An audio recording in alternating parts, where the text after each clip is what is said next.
विघ्नहर्ता श्री गणेश, श्री गणेश, श्री गणेश। स्वामी, स्नेह और दुलार से माता पिता संतान का जीवन संवारते हैं या उसे बिगाड़ते हैं? जिस प्रकार हृदय से भोजन पकाने पर भोजन में प्रेम और सकारात्मकता, और बुद्धि से पकाने पर भोजन में स्वाद का संतुलन बना रहता है, ठीक उसी प्रकार संतान को स्नेह और दुलार हृदय से और उसका पालन पोषण बुद्धि से करना चाहिए। जीवन में संतुलन अनिवार्य है और यही हम चिंतामणि श्री गणपति की कथा से सीखने जा रहे हैं।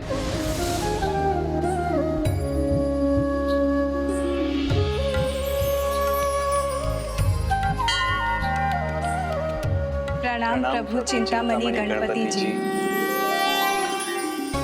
चिंतामणि, अद्भुत है प्रभु का ये नाम, जिसके उच्चारण मात्र से आशा और विश्वास जगाने वाले वरदान का आभास होता है।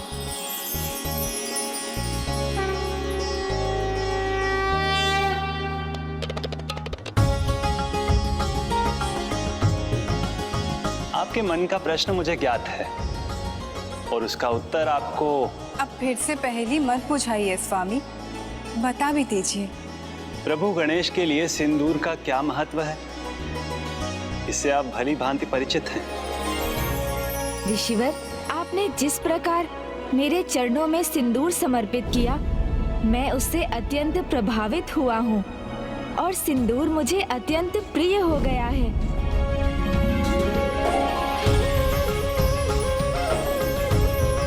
ऋषि कपिल, प्रभु गणेश के महान भक्त सिंदूर के लेप का प्रयोग कर अपने आराध्य को प्रसन्न करने के लिए तत्पर रहते थे। प्रणम्यं शिरसा देव गौरी पुत्रं विनायकं, भक्तावासं स्मर नित्यं आयुः कामार्थ सिद्धये, प्रथमं वक्रतुण्डं च एकदन्तं द्वितीयकं, तृतीयं कृष्णं पिङ्गाक्षं, गजवक्त्रं चतुर्थकं, लंबोदरं पंचमं च, षष्ठं विकटमेव च, सप्तमं विघ्नराजेन्द्रं धूम्रवर्ण तथाष्टकं, नवमं भालचन्द्रं च, दशमं तु विनायकम्। भक्त कपिल का प्रणाम स्वीकार कीजिए प्रभु।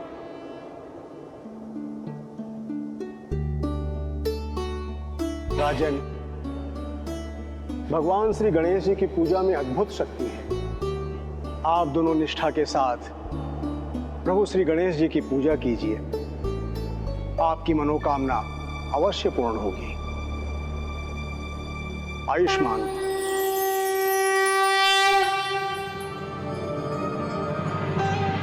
और इस प्रकार ऋषि कपिल से प्रेरित होकर महाराजा अभिजीत और महारानी गुणवती भी गणेश जी की भक्ति में लीन हो गए।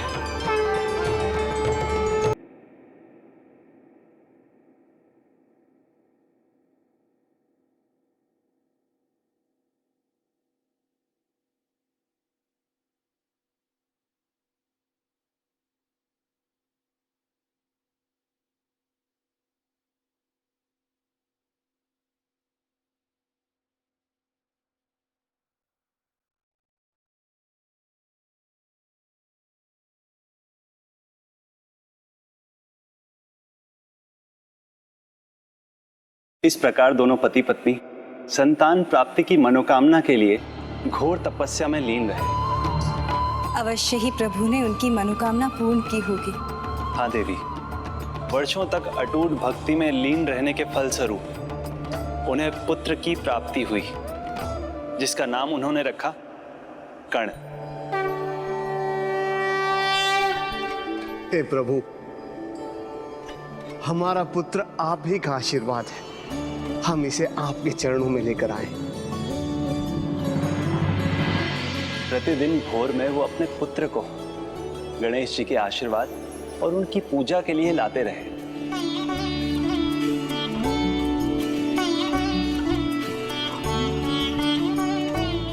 और देखते ही देखते वो शिशु की आयु बढ़ने लगी और वो बालक बन गया।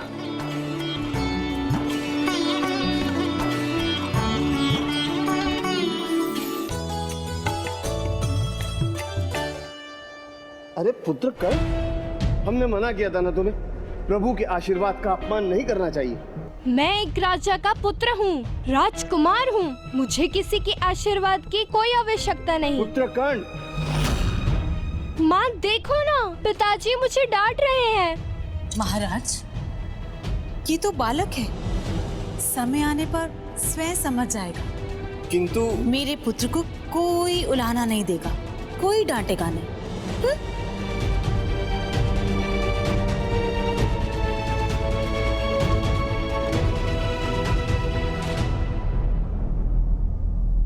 पुत्र,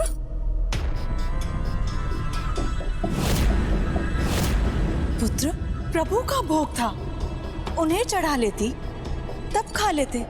उसका क्या लाभ? आप तो प्रतिदिन भोग चढ़ाते हो ना।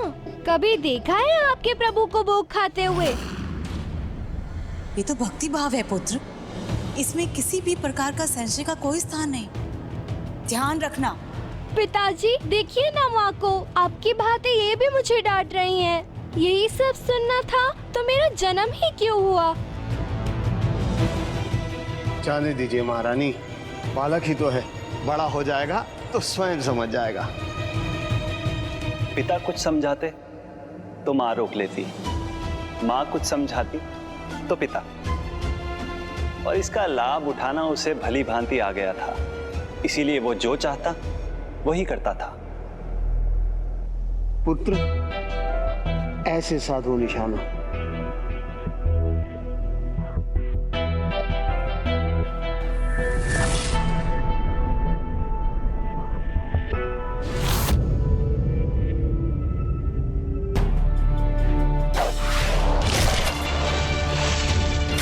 देखा पिताजी, मैंने अपने बाण से कैसे इसका मटका फोड़ दिया। कोई बात नहीं, बालक ही तो है, बड़ा हो जाएगा तो स्वयं समझ जाएगा।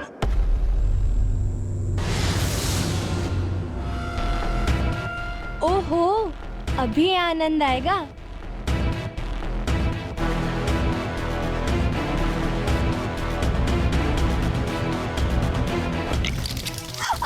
आनंद आ गया, आनंद आ गया, आनंद आ गया, आनंद आ गया, बहुत आनंद आ गया।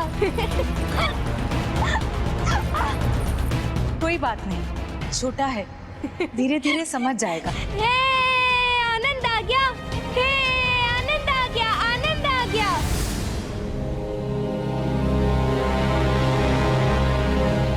आप दोनों कुछ भूल नहीं रहे? क्या पुत्र, क्या भूल रहे हैं? जो भी आपको प्रिय है सब तो है यहाँ। पिताजी, आप क्या वचन देकर मुझे यहाँ लाए थे? तुम चिंता मत करो पुत्र, मैंने उन्हें समझा दिया है। गुरुवर, मैंने कहा है ना आपसे, मेरे पुत्र पर ना कोई रोक टोक होगी और ना ही कोई उसे किसी प्रकार की उलाहना देगा। यदि कोई समस्या हुई तो उसे कुछ कहने के स्थान पर आप मेरे पास आएंगे। कहा तो है आपने राजन, किंतु आप भूल रहे हैं, ये गुरुकुल है। यहाँ भूल करने पर शिक्षार्थियों को सुधरने के लिए प्रेरित किया जाता है और उसके साथ साथ कभी उन्हें दंड भी दिया जाता है। एक नियम तो मैं पहले ही भंग कर चुका हूँ, राजकुमार को उनकी प्रिय वस्तुओं को साथ लाने की अनुमति देकर। गुरुवर, मैं आपका सम्मान करता हूँ, किंतु मैं आपको स्मरण करा दूं कि नियम प्रजा नहीं राजा बनाते हैं और वो अपने बनाए हुए नियमों को भंग भी कर सकता है। और आप राजा नहीं, इस राज्य की प्रजा हैं, एक साधारण गुरु हैं। इसलिए उचित यही होगा कि आप अपनी मर्यादा में रहें, अन्यथा आपको ये पद भी त्याग करना पड़ सकता है।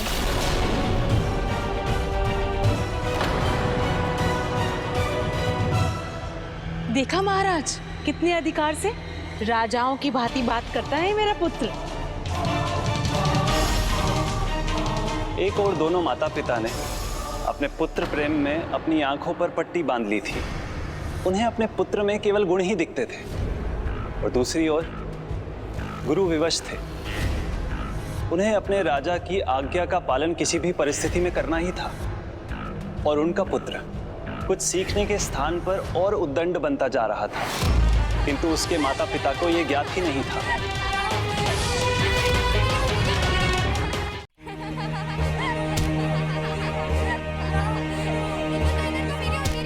वाह राजकुमार कर्ण, आपने तो गेंद लपक ली।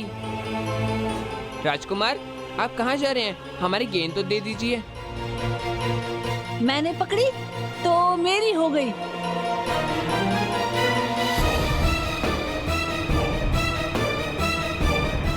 सभी विद्यार्थी चारों वेदों का नाम लिखिए।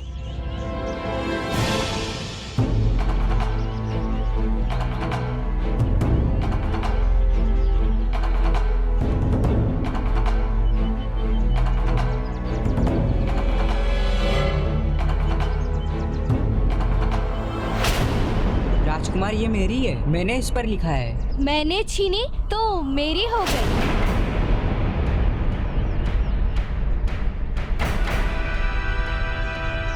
जिसके अभिभावक को ही अपनी संतान को योग्य बनाने की चिंता नहीं, जिस विद्यार्थी के हृदय में गुरु के लिए आदर नहीं, उस बालक को कुछ भी कहना व्यर्थ है। अति उत्तम राजकुमार कर्ण।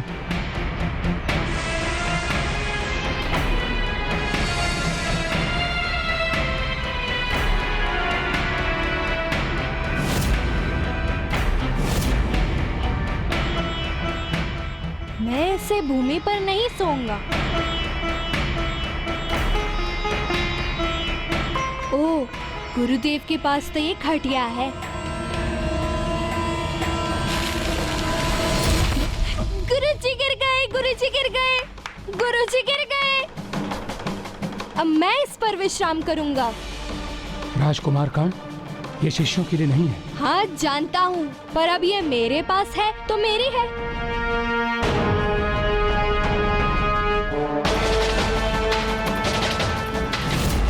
जिस प्रकार शुक्ल पक्ष का चंद्र बढ़ता है, उसी प्रकार कर्ण भी बड़ा होता गया।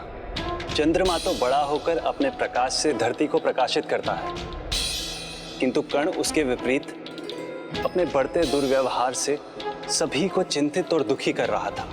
ऋषि कपिल तक जब इसकी सूचना पहुंची तो वो बहुत चिंतित हुए, किंतु उनकी पूजा में इतनी शक्ति थी कि उनकी चिंता हरने स्वयं प्रभु चिंतामणि आ गए। प्रभु, भक्त आपसे वरदान पाकर अपने वरदान का सदुपयोग करना भूल जाते हैं, अपने दायित्व को भुला देते हैं।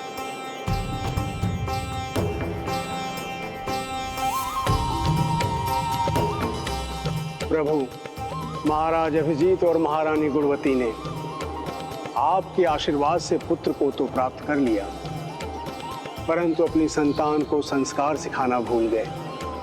जो माता अपनी संतान को शिक्षा न दे सके, वह माता नहीं, उसकी शत्रु है।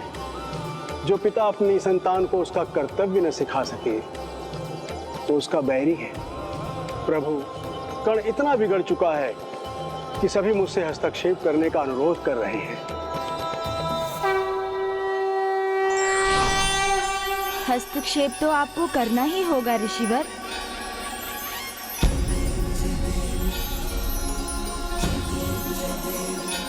प्रभु, राम प्रभु, कितने अच्छे समय पर आपका आगमन हुआ प्रभु। मैं आपके भोग के लिए हाल तैयार ही कर रहा था। तो विलंब किस बात का, भोग करवा दीजिए ऋषिवर। अवश्य प्रभु, अवश्य। यह तो मेरा परम सौभाग्य है।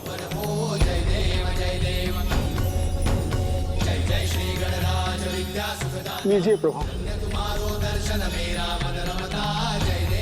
ऋषिवर मेरी भक्ति में इतने खो गए कि छिलके और फल का भेद ही भूल गए।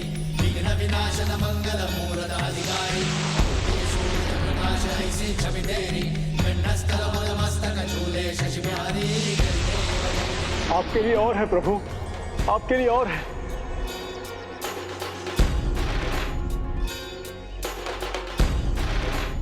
ये मैंने क्या कर दिया प्रभु? आपको फल के स्थान पर छिलका खिला दिया और वो छिलका अपने आनंद के साथ ग्रहण कर लिया प्रभु। भक्ति भाव से भक्त जो देते हैं वो मैं अवश्य स्वीकार करता हूँ। धन्य है प्रभु आप, धन्य है। अपने भक्त के प्रति आपकी यह दया भावना अद्भुत, आपकी लीला अद्भुत है प्रभु, आपकी लीला अद्भुत। अवश्य, और मेरी अगली लीला में आपका भी अत्यंत महत्वपूर्ण भाग है। राजकुमार कर्ण को लेकर आपकी चिंता इसी आश्रम में दूर होगी। आपके हस्तक्षेप से न केवल उसके माता पिता अपनी भूल समझेंगे, अपितु स्वयं राजकुमार कर्ण भी दूसरों की वस्तुओं पर अपना अधिकार जताने की बुरी लत को छोड़ देगा।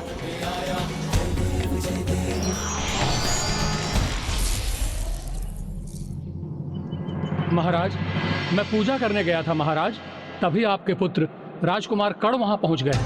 मंदिर में भोग चढ़ावा जो भी था उसे ले गए, अपने मित्रों में बांट दिया महाराज। मैं और मेरा परिवार उसी पर निर्भर हैं। अब मैं क्या करूं? महाराज, मेरे हर फल को राजकुमार कर्ण ने झूठा कर दिया है। अब उन्हें कौन खरीदेगा महाराज? और अब मेरे परिवार वालों को मैं क्या खिलाऊंगा महाराज? महाराज, इतने श्रम के साथ मैंने मटके बनाए थे, किंतु आपके पुत्र राजकुमार कर्ण ने अपने मित्रों के साथ उन्हें अपने अभ्यास के लिए प्रयोग में ले लिया। उन पर लक्ष्य लगाकर मेरे सारे मटके फोड़ दिए। महाराज, आपका पुत्र राजकुमार कर्ण अपनी टोली के साथ मेरे दुकान पर आए और जितने भी समूल्य आभूषण उन्हें पसंद आए, सब के सब बिना उनका मूल्य चुकाए ले गए। अब आप ही बताइए, इस राज्य में व्यापार कैसे कर सकते हैं? नहीं, ऐसा नहीं हो सकता। अभी गुरुकुल में उसकी शिक्षा संपन्न होने में समय शेष है। वैसे भी वो हमारा पुत्र है, वो राजकुमार है, उसे भला किस बात की कमी है? सब कुछ है उसके पास। ये राज्य और ये राजभवन सब उसी का तो है। तभी तो आपका पुत्र अपने राजभवन लौट आया। और वैसे भी एक होने वाले राजा की शिक्षा उस गुरुकुल में कहाँ हो सकती है? वो तो राजभवन में ही संभव है।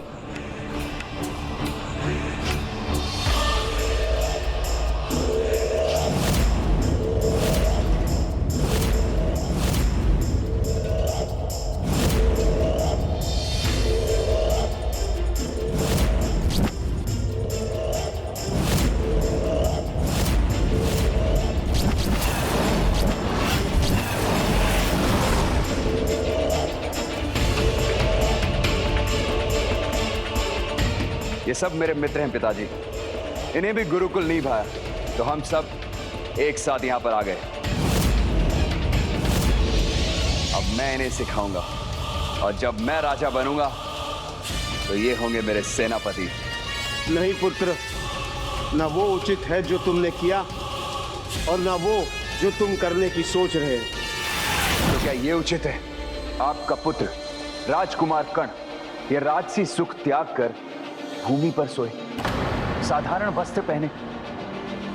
माँ, अब अनुमान भी नहीं लगा सकती कि हम सब कितने कष्ट में रह रहे थे। तुम चिंता मत करो पुत्र, अब हम तुम्हें कोई कष्ट नहीं होने देंगे। तुम्हारी शिक्षा की व्यवस्था इसी राज्य भवन में कर देंगे। महाराज, आप केवल पुत्र के ही नहीं, थोड़ी चिंता आपकी प्रजा की भी कीजिए। देखिए, सत्य आपके सामने है। पुत्र, राजकुमार हो तुम, राज्य के युवराज हो, मेरे उत्तराधिकारी हो, तुमसे ये आशा नहीं की थी। ये प्रजा, ये राज्य सब तुम्हारे ही तो है, और फिर तुम्हें किसी से कुछ छीनना शोभा नहीं देता। तो पिताजी, जो मेरा है उससे छीनना क्या? बचपन से लेकर आज तक इस राज्य भवन में जो मुझे अच्छा लगा वो मैंने ले लिया। यही मेरा स्वभाव है और आप तो इस बात को भली भांति जानते हैं। और यदि मैंने कुछ छीन भी लिया तो क्या हो गया पिताजी?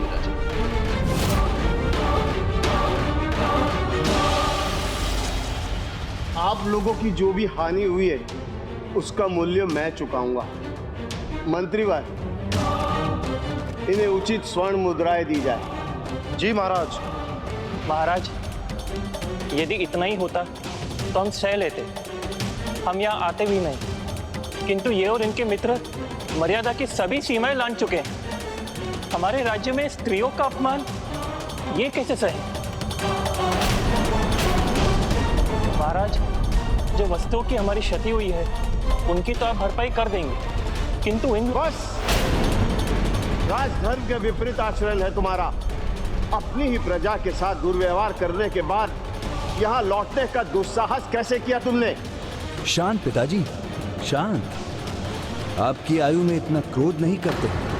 कहीं उच्च रक्तचाप से मस्तक की कोई धमनी फट गई तो आपके प्राण चले जाएंगे। पिताजी को शांत किया तो आप तमतमा उठी। ये हो क्या गया है आप दोनों को?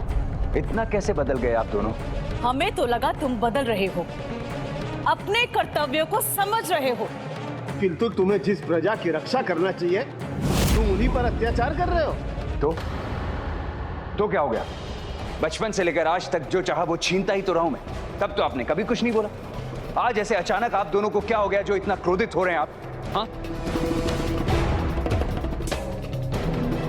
गलत था तो पहले भी गलत रहा होगा ना। पहले हो या अब, गलत और सही तो नहीं बदल जाता ना। और अब तो ये मेरे व्यवहार में रच बस गया है। मुझे तो यही सही लगता है। बचपन में हर माता पिता अपनी संतान से लाड दुलार करते, उसे खेलने कूदने का अवसर प्रदान करते, थोड़ी उद्दंडता भी सहन कर लेते, परंतु इसका अर्थ ये थोड़ी है कि वो अपना स्वभाव ही बना ले। अब तुम बड़े हो गए हो, शीघ्र ही अपने राज्य का दायित्व संभालोगे। ये तो तुम्हें सीखना ही होगा कि राजा का धर्म अपनी प्रजा को देना होता है, ना कि उससे छीनना। इसलिए पुत्र, केवल स्वार्थी ना बने रहकर कुछ परोपकार भी सीखो। अपने सुख के आगे अपनी प्रजा का सुख देखना सीखो। उसे लेने के स्थान पर कुछ देना सीखो। आपने उचित कहा पिताजी। लेन देन के इस फेर में मुझे कुछ देना सीखना चाहिए पिताजी। और देने का पहला पाठ तो आप ही मुझे सिखाएंगे ना।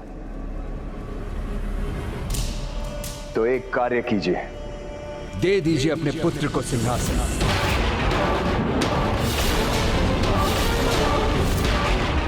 जो कल देंगे वो आज दे दीजिए। इतना विचार मत करिए पिताजी। त्याग दीजिए अपने इस राज मुकुट को और मुझे त्याग करना सिखा दीजिए। नहीं ना, ऐसा नहीं कर सकते ना? कठिन होता है ना राजपाट को त्याग देना। तो अच्छी बात है, आप मुझे देने की सीख नहीं दे सकते, किंतु अब मैं आपको सिखाऊंगा कि किसी से छीना कैसे जाता है।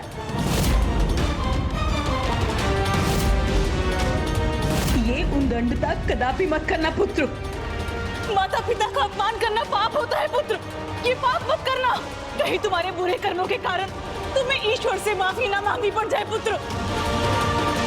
सुन लीजिए मां, आपका पुत्र कर्ण सबल समर्थ है और जिस दिन कर्ण को किसी ईश्वर की आवश्यकता होगी वो दिन उसके जीवन का अंतिम दिन होगा।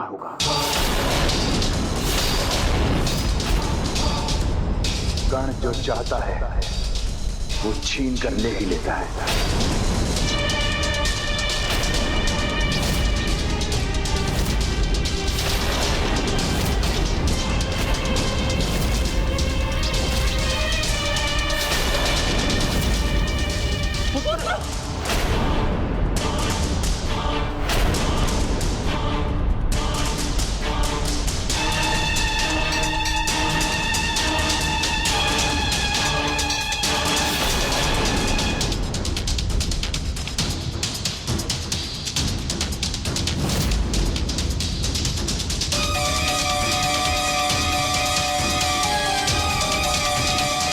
देखा पिताजी, आपका मुकुट ले लिया ना मैंने। अच्छा हुआ जो आपने स्वयं नहीं दिया, क्योंकि छीन कर लेने का आनंद ही कुछ और होता है। आप बैठे क्यों?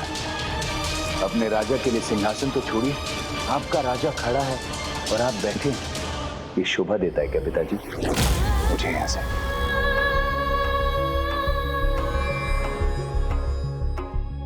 नहीं नहीं, ये कैसा दिन देखने के विवश हैं हम।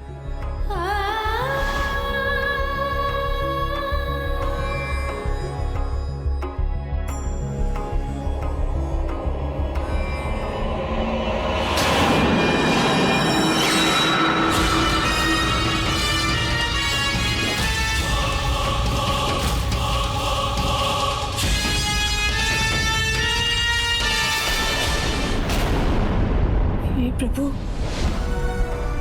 हे गणेश जी, ऐसा पुत्र नहीं मांगा था हमने जो अपनी मां के सामने ही नहीं, भरी सभा में अपने पिता का अपमान करे।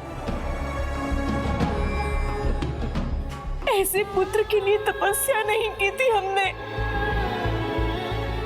दोष प्रभु का नहीं, दोष हमारे वरदान का नहीं, दोष तो हमारा है। हमने ऐसा पुत्र नहीं मांगा था और न ही प्रभु ने हमें ऐसा पुत्र दिया।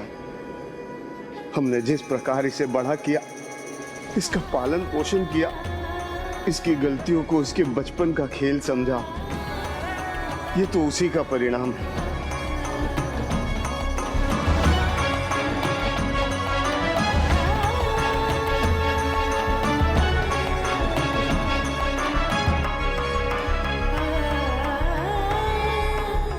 जो भूल हमसे हुई है उसका दंड सारी प्रजाजन को मिले, ये मैं सह नहीं सकूंगा।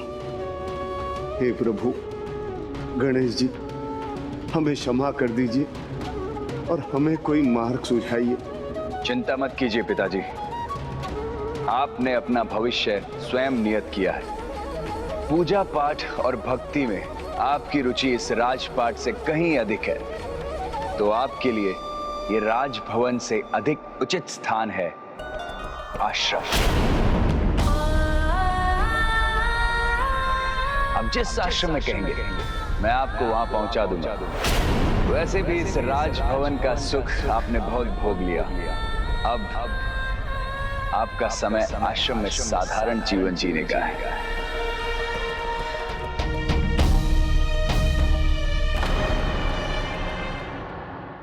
प्राण देने वाली वायु, जीवन देने वाला जल और ऊर्जा देने वाला भोजन तन और मन के पोषण के लिए आवश्यक है, किंतु आवश्यकता से अधिक लेने पर ये सभी भी प्राणघातक बन जाते हैं। अति सर्वत्र वर्जते। ठीक उसी प्रकार बल्लाल की कथा में अति अनुशासन बल्लाल का बाधक बना।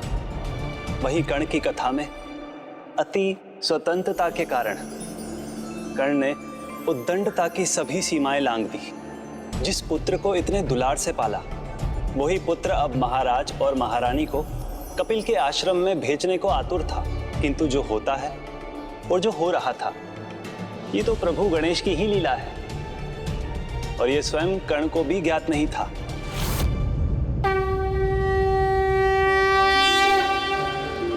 अब वह समय आ गया है प्रभु। महाराज अपनी महारानी के साथ आश्रम में आ रहे हैं। आइए हम उनका स्वागत करें।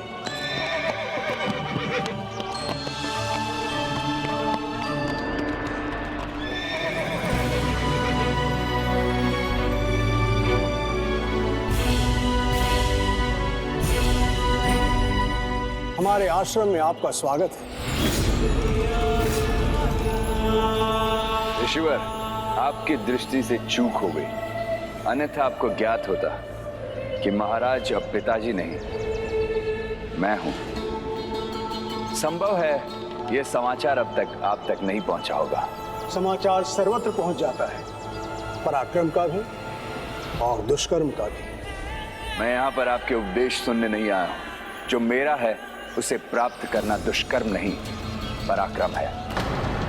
किंतु मेरा पराक्रम मेरे माता पिता नहीं सह सकेंगे, इसलिए उनके लिए यही उचित होगा कि वो अपनी अशांति को यहाँ पर आपके आश्रम में रहकर शांत करें। आप तनिक भी चिंता न करें। महाराज और उनके परिवार के लिए मैं जो भी सहायता कर सकता हूँ मैं अवश्य करूंगा। आप सबका स्वागत है। उचित है, तो मैं चलता हूँ ऋषिवर। रुकिए राजन, आप लंबी यात्रा करके आए हैं। आप हमारे आश्रम में विश्राम कर हमें आपकी सेवा का अवसर प्रदान कीजिए। ऋषिवर, आश्रम की ये जो दरिद्रता है ये मुझे नहीं भाती। आप भला क्या स्वागत करेंगे मुझ जैसे समृद्ध राजा का? राजन, ऋषि की भक्ति राजा की समृद्धि से कम नहीं होती। हम तो स्वयं ईश्वर का स्वागत करते हैं, आपका भी यथोचित स्वागत करेंगे। अच्छा, क्या है आपके पास जिससे आप मेरा स्वागत करेंगे? ईश्वर की कृपा से ईश्वर का दिया सब कुछ है। उचित है, किंतु मैं अकेला नहीं हूं। मेरे साथ मेरे लोग हैं और सभी भूखे हैं। उन सभी के लिए भी आपको भोजन की व्यवस्था करनी है, किंतु स्मरण रहे भोजन पर्याप्त होना चाहिए। कोई भूखा ना रहे ऋषिवर।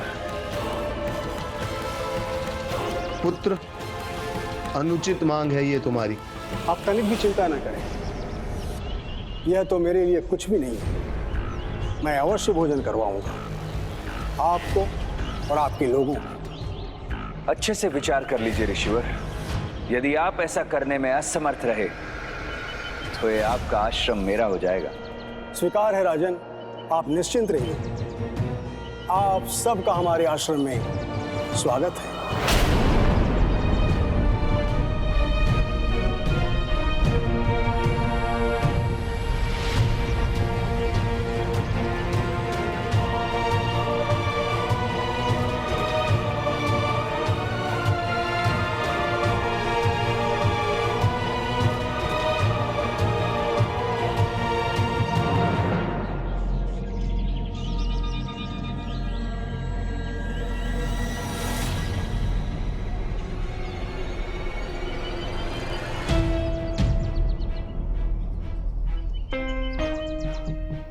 ये ऋषियों को इतना बड़बोला होने की क्या आवश्यकता है? इनके पास तो सबको बिठाने के लिए पर्याप्त आसन भी नहीं होंगे, तो भोजन कहां से लाएंगे?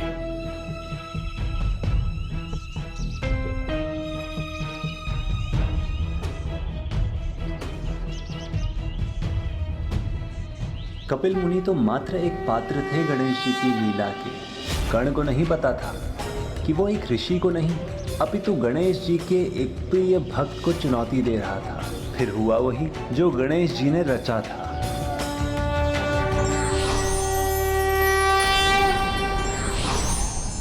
उचित समय पर उचित व्यवहार ना सिखाने वाले माता पिता स्वयं अपनी संतान के अनुचित व्यवहार के पात्र बनते हैं।